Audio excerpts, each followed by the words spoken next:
तो सॉल्व करते हैं नेक्स्ट क्वेश्चन। इस क्वेश्चन के अंदर हमें एक इक्वेशन दी हुई है, लेट से उसके रूट्स अल्फ़ा बीटा गामा है, और हमें एक ऐसी इक्वेशन फाइंड करनी है जिसको हम एफ एक्स बोल रहे हैं, ऐसा पॉलिनॉमियल फाइंड करना है जिसके रूट्स इन रूट से 3 यूनिट्स लेस हो, यानी इसके अल्फ़ा बीटा गामा है तो इसके अल्फ़ा -3 बीटा -3 और गामा -3 हो, राइट। और हमें वो पॉलिनॉमियल नहीं फाइंड करना, उसको डिफरेंशिएट भी करना है। तो बेसिकली हमें वो पॉलिनॉमियल फाइंड करना है, फिर हम उसको डिफरेंशिएट तो ईजिली कर सकते हैं। अब जिसको डिफरेंशिएशन नहीं आता हो एटलीस्ट वो पॉलिनॉमियल निकाले कैसे वो देख ले, ठीक है, वो बहुत इंपॉर्टेंट है। तो इस प्रॉब्लम की मेरे पास 2 अप्रोचेज़ हैं, और दोनों ही अप्रोचेज़ में मेरे पास 2 काफ़ी बढ़िया, मतलब 3 और मतलब टोटल 5 बढ़िया मेथड्स हैं। तो काफ़ी कुछ सीखने को मिलेगा आपको इस सवाल में से। तो सबसे पहले तो हम ये लिख लेते हैं x³ - 3x² - 4x + 12 = 0। Let say इसके रूट्स अल्फ़ा बीटा और गामा है। देन हमें एक पॉलिनॉमियल निकालना है, उसके roots alpha -3 beta -3 and gamma -3 होंगे। ऑलराइट, ये हमें गिवन है। तो काफ़ी स्ट्रेट फॉरवर्ड सवाल है, तो इसमें हम कुछ ऑब्जर्व तो कर नहीं पाएंगे। डायरेक्ट अप्रोच 1 पे स्टार्ट करते हैं। ऑब्जर्वेशन मैं नेक्स्ट अप्रोच में बताऊंगा आपको, वहाँ काफ़ी अच्छी ऑब्जर्वेशंस हैं। तो यहाँ पर हमारी होती है अप्रोच 1, जिसको मैं ब्रूट फोर्स कह दूँगा या फिर ट्रांसफॉर्मेशन ऑफ रूट्स इसको कहते हैं, ट्रांसफॉर्मेशन ऑफ रूट्स, ठीक है। ये इसको मैं ब्रूट फोर्स इसलिए कह रहा हूँ क्योंकि इसमें हम ज़्यादा दिमाग नहीं लगा रहे हैं, हमें जो पढ़ाया गया है थ्योरी के अंदर वही हम स्टिल। मैं ट्रांसफॉर्मेशन ऑफ रूट्स कहाँ से आया कैसे आया वो बता देता हूँ आपको। तो let's assume capital A, B and C are roots of f(x). ये जो हमारी नई जो ये पॉलिनॉमियल हमको फाइंड करना है, उसको मैं इसको जैसे A, B और C, किसी को भी ABC बोल सकते हो आप। तो मैं विदाउट लॉस ऑफ जनरलिटी जैसी चीज़ यूज़ करूँगा, कोई फैंसी वर्ड है बस। बाकी मतलब कि आप A इसको भी ले सकते हो, B इसको भी ले सकते हो, C इसको भी ले सकते हो, बट कन्वीनियंस के लिए मैं इसको A ले रहा हूँ, इसको B ले रहा हूँ, इसको C ले रहा हूँ। ओके, तो ये मैं लिख देता हूँ, ठीक है। अगर without loss of generality A = alpha -3, तो इस समय क्या मिल जाएगा, अल्फ़ा की वैल्यू मिल जाएगी A+3।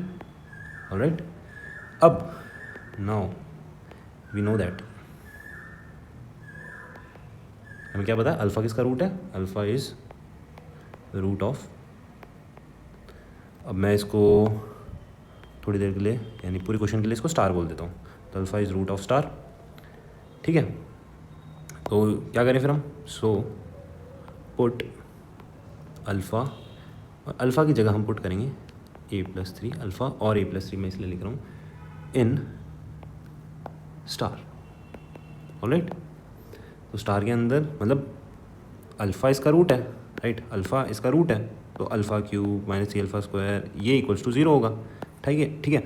अब मैं अल्फ़ा रखने की जगह मैं इसको A+3 रख दूँगा, ठीक है, ताकि मुझे क्यूबिक मिले जिसके अंदर ये जैसी चीज़ें। अब यहाँ से मेरे मेथड स्टार्ट होते हैं। तो अप्रोच 1 के अंदर मेरा आता है मेथड 1। तो डायरेक्ट सब्स्टिट्यूशन, बिल्कुल दिमाग नहीं लगाना, जो ऊपर लिखा हुआ है उसके अंदर एज इट इज़ पुट कर दो, 3A+3 और शायद इसके बाद -4A+3 और इसका स्क्वायर था यहाँ पे, सॉरी, एंड +12 = 0। अब जब इस क्यूबिक टर्म को आप खोलोगे, इस स्क्वायर टर्म को खोलोगे और पूरा सिंप्लीफाई करोगे, तो मैंने पहले ही कर रखा है, मुझे पता है ये A³ - 6A² + 5A - 5 = 0। अब इसमें थोड़ा टाइम लगेगा, लेंदी है क्योंकि ये, ठीक है, क्यूब खोलना, पर हो जाएगा, ठीक है। अब अगर मान लो आपने ये निकाल लिया, आगे क्या फिर, तो अगर मैं इफ़ f(x) को x³ + 6x² + 5x - 5 ले लूँ, then A will satisfy it. ऊपर ही दिख रहा हमें,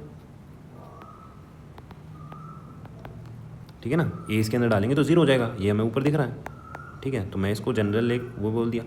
अब ए जैसे ए इसको सेटिस्फाई कर रहा है, मैंने अल्फ़ा = A+C लिया, वहीं बीटा = B+3 हो जाएगा, गामा = C+3 हो जाएगा। सेम पूरा प्रोसेस आप रन करोगे, यहाँ तक आओगे और यहाँ पर बी के अंदर इक्वेशन आएगी, फिर सी के अंदर इक्वेशन आएगी, तो A, B, C तीनों इसको सेटिस्फाई कर रहे हैं, right.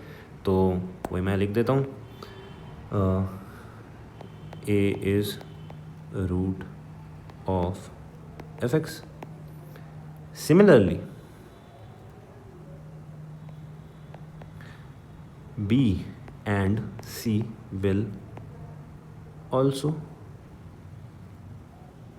be its root due to symmetry.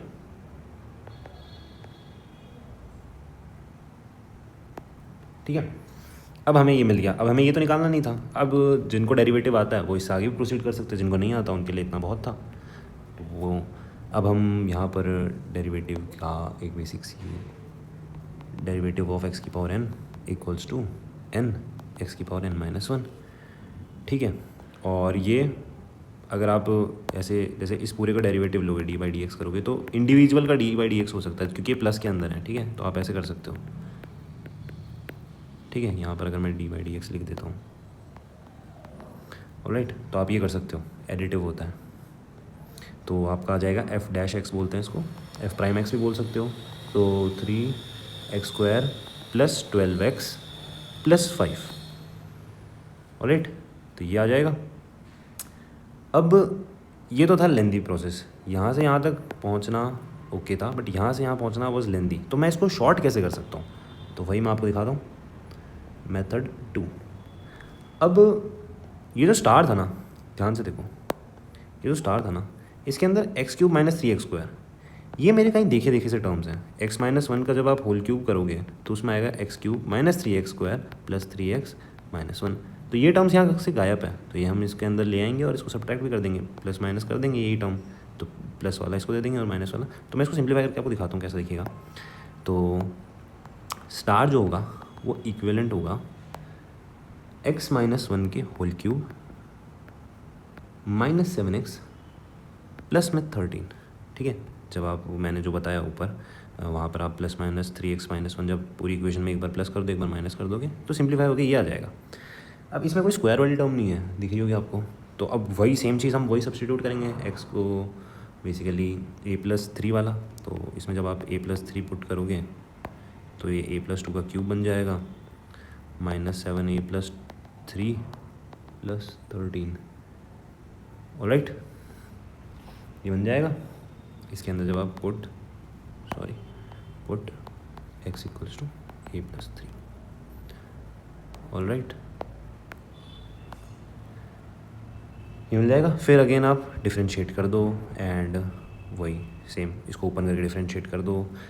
Method 3 मतलब और शॉर्ट करने के लिए ही है, मतलब इसके अंदर आप इसको डायरेक्टली डिफ्रेंशिएट कर दो, इसको डायरेक्टली डिफ्रेंशिएट कर दो।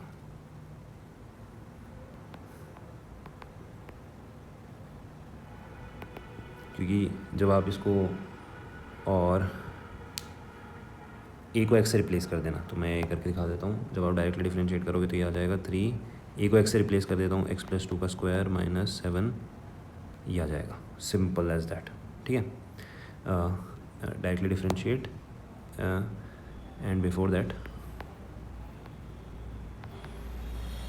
Put a equals to x। ठीक है ना, a को x रख दो और उसका डिफ्रेंशिएट कर दो। तो ये बहुत ही ईजी मेथड है, यहाँ से आपको f डैश x तीनों तरीके से मिल जाएगा। तो बेस्ट मेथड में मुझे यही लगता है कि इट इज़ द फास्टेस्ट, इन दोनों कॉम्बिनेशन ही है ये। ठीक है ना, जो फास्टेस्ट मेथड है। अब मेरी स्टार्ट होती है सेकेंड अप्रोच। ये तो ब्रूट फोर्स अप्रोच थी, राइट। अब हम स्टार्ट करते हैं थोड़ी सी, जिसके अंदर हमें काफ़ी ऑब्जर्वेशन सीखने को मिलेगी। अब इस अप्रोच के लिए ना आपको 2-3 चीज़ें आनी चाहिए। पहला इज़ डिफरेंशिएशन। अगर आपको नहीं आता कोई बात नहीं, स्टिल आप देख लो कि सोचते कैसे हैं हम इसको। जिसको आता है उसके लिए तो वेल एंड गुड, काफ़ी कुछ सीखने को मिल जाएगा उसको। प्लस आपको कर्व की कुछ नॉलेज होनी चाहिए। ठीक है, कर्व की नॉलेज होनी चाहिए। अब करने क्या वाले हम, तो हमारी स्टार्ट करते हैं हम ऑब्जर्वेशन से। ठीक है ना, इस अप्रोच के अंदर ऑब्जर्वेशन बहुत इम्पोर्टेंट है। अब जिसको पता है क्यूबिक का ग्राफ, ठीक है। अब पहली बात तो मैं ये बता दूं, क्यूबिक का ग्राफ की 3 वैरायटीज़ आएंगी यहाँ पे, बिकॉज हमारा लीडिंग कोफिशिएंट जो है यहाँ पे 1 है, इसलिए 3 ही वैरायटी आएंगी। अदरवाइज़ क्यूबिक की 6 ग्राफ बन सकते हैं, ऑलराइट। तो हम अब ग्राफ ड्रॉ करते हैं। पॉसिबल ग्राफ्स क्या क्या हो सकते हैं, ठीक है। हो सकते हैं उसके 3 रियल रूट्स हैं क्यूबिक के, तो ये तीनों रूट्स हो गए। ये जो है ना, ये रूट्स हो जाते हैं क्यूबिक के, ऑलराइट, तो ये हमारी क्यूबिक है। कौन सी वाली क्यूबिक है? ये हमारी वही स्टार वाली क्यूबिक है। स्टार वाली क्यूबिक के हम ग्राफ बना रहे हैं, ठीक है। पॉसिबल ग्राफ्स मतलब कि हम ऑब्वियसली देख सकते हैं कि इसका ग्राफ कैसा होगा ग्राफ प्लॉटर पर डाल के, बट हम वैसा कुछ नहीं कर रहे। पॉसिबल है कि इसका एक ही रियल रूट हो, ऑलराइट, पॉसिबल हो सकता है इसका एक ही रियल रूट हो, और ये तो डिप करके जा रही है, एक बार ऊपर एक बार नीचे। हो पॉसिबल है कि एक बार भी डिप ना करें और ऑलवेज ऐसे चली जाए। अब जिनको ग्राफ्स का पता है वो समझ सकते हैं कि ये 3 पॉसिबल ग्राफ्स हैं। जिनको नहीं पता वो कोई बात नहीं, स्टिल आप बस देख लो कि कैसे अप्रोच करते हैं हम डिफरेंट कॉन्सेप्ट्स को हम कैसे यूज़ करते हैं। अब जब मैं इसको डिफ्रेंशिएट करता हूँ, जब मैं क्यूबिक का डेरिवेटिव लेता हूँ, ठीक है ना, जब मैं क्यूबिक का डेरिवेटिव लेता हूँ, ठीक है ना, जब मैं क्यूबिक का डेरिवेटिव लेता हूँ तो मुझे क्वाड्रेटिक मिलती है, ठीक है ना। क्यूबिक का डेरिवेटिव लेते हैं तो हमें क्वाड्रेटिक मिलती है। तो अगेन हम उन सारे ग्राफ्स को ड्रॉ करते हैं, इनके पॉसिबल क्वाड्रेटिक के ग्राफ्स को। सारे दिखने में सेम होंगे। अब हो सकता है कि इनके भी कुछ रूट्स हों या ना हों, बट मोटा मोटा ऐसा होगा ग्राफ। हो सकता है नीचे से भी जा रहे हो, पॉसिबल है, ठीक है ना, ऐसे भी जा सकता है, टच करके भी जा सकता है, बट हमें वो इंपॉर्टेंट नहीं है हमारे लिए, इस अप्रोच के अंदर वो इंपॉर्टेंट नहीं है, ठीक है ना। मैं बस दिखा रहा हूँ कि सोचा कैसे जाएगा। अब मोस्ट इम्पॉर्टेंट बात क्या है पता है, कि अगर मुझे इस क्यूबिक से fx वाली जब क्यूबिक्स, अगर मेरे को वो fx वाला ग्राफ निकालना होगा, अगर मुझे fx वाली क्यूबिक बनानी होती तो मुझे क्या करना पड़ता पता है?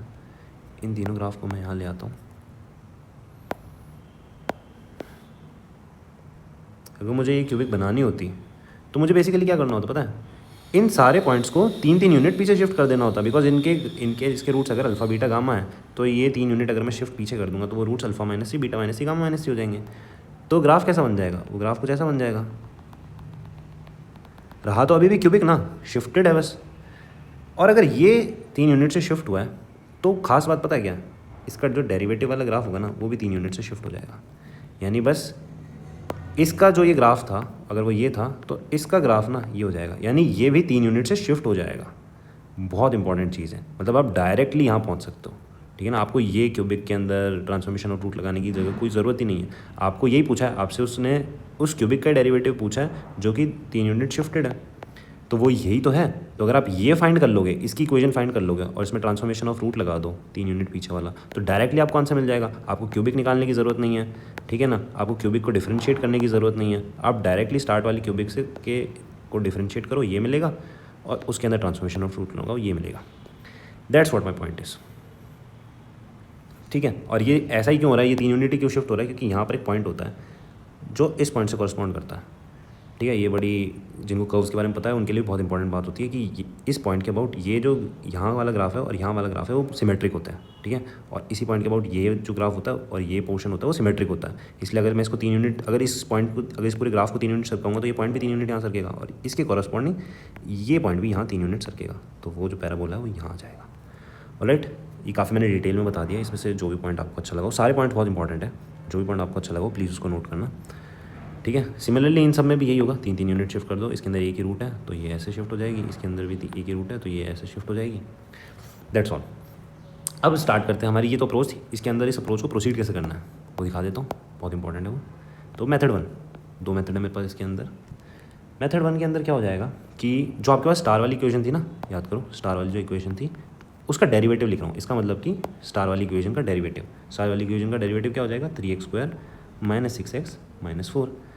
अब लेट से इसके रूट्स जो हैं वो अल्फ़ा डैश और बीटा डैश है, तो जो हमारा आंसर होगा उसके रूट्स अल्फ़ा डैश -3 हैं, बीटा डैश -3 हैं। तो सिंपल। अब मैं बार बार वो चीज़ नहीं करूँगा, ए लूँगा, ए को अल्फ़ा -3 लिखूँगा एंड देन मैं डायरेक्टली ना एक्स की जगह x+3 पुट कर दूँगा, बिकॉज मैं यहाँ पर एक दिखा देता हूँ रफ के अंदर x = अल्फ़ा डैश -3, तो अल्फ़ा डैश = x+3, तो मैं ये पुट कर दूंगा इस वाली इक्वेशन के अंदर, इस वाली में।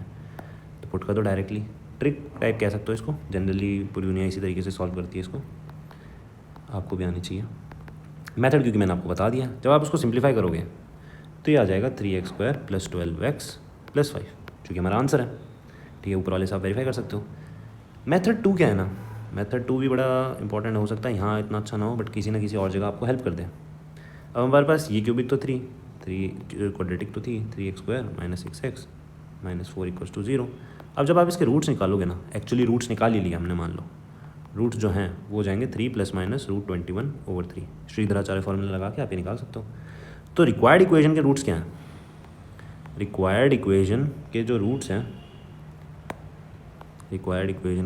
हैं वो इसमें से सब -3 कर दो बस, तो वो सारे रूट्स कैसे देखेंगे? -6 ± √21/3। अब हमें पता है कि अगर हमें रूट्स पता हों तो क्वाड्रेटिक कैसे बनाएंगे हम, क्योंकि हमें क्वाड्रेटिक बनानी है, तो x² minus sum of roots times x plus product of roots = 0, right. = 0 बनाने की ज़रूरत नहीं है बिकॉज हम उसको सॉल्व नहीं कर रहे हैं, ठीक है, हमें सिर्फ क्यूबिक बनानी है। तो वो यहाँ से मिल जाएगी हमको x², some of the roots क्या हो जाएगा, और -12/3 times x plus product of the roots क्या हो जाएगा, 36 - 21/9। तो इससे हमें मिल जाएगा, इससे हमें वापस से यही मिल जाएगी, ये वाली इक्वेशन, ठीक है। जब आप LCM लोगे तो आपको ये इक्वेशन मिल जाएगी। यहाँ पर 15 आएगा, 15/9 होगा तो उसको 5/3 कर देना और 3 LCM ले लेना, तो उससे मिल जाएगा आपको, ऑलराइट। और बहुत इंपॉर्टेंट बात है, बहुत लोग इसको मिस कर देंगे, यहाँ पर ना हम a से ज़रूर मल्टीप्लाई करते हैं, ठीक है ना, a से मल्टीप्लाई करते हैं, बट हमें पता है कि fx जो था ना वो मोनिक पॉलिनोमियल था। मोनिक मतलब क्या होता है, उसके हाईएस्ट डिग्री जो टर्म होता है ना, जैसे x³ था, उसका कोफिशिएंट 1 था। तो जब इसको डेरिवेटिव करोगे ना तो यहाँ पर 3 आना चाहिए, और जब आप LCM लोगे ना तो यहाँ पर 3 आ जाएगा, और यहाँ मान लो a रहता तो 3a जो होना चाहिए ना वो 3 के बराबर होना चाहिए, नहीं a1 होना चाहिए। बहुत सटल चीज़ है, जिसको समझ नहीं आए प्लीज़ मेरे से पूछ लेना कमेंट सेक्शन के अंदर, मैं एक्सप्लेन कर दूंगा इसको, या फिर किसी और वीडियो में और एक्सप्लेन कर दूंगा, बट ये बहुत ही सटल चीज़ है, ठीक है ना। जब आप ऐसे मेथड्स यूज़ करते हो तो आपको बहुत ज़्यादा कॉन्शियस रहना पड़ता है कि गलतियाँ हो सकती हैं। तो हम अब चलते हैं हमारे कॉन्सेप्ट्स यूज़ के अंदर, क्योंकि कॉन्सेप्ट्स ही रिपीट होते हैं, सवाल नहीं रिपीट होते। पहला था हमारा transformation of roots, transformation of roots. Second था हमारा सिंप्लीफिकेशन ट्रिक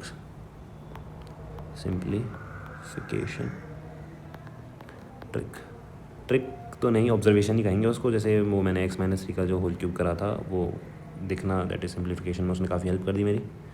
तीसरे नंबर पे आ जाता है derivative of x + a⁻n is n x + a⁻n-1, ठीक है। बाकी मैंने यहाँ ग्राफ्स के अंदर जो कुछ यूज़ करा है वो तो सब जब आप ग्राफ पढ़ लोगे तो सारे कॉन्सेप्ट मैंने इसी में यहाँ लिख ही दिए हैं, ठीक है।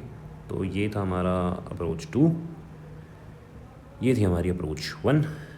होप आपको समझ आया होगा। मिलते हैं नेक्स्ट क्वेश्चन में।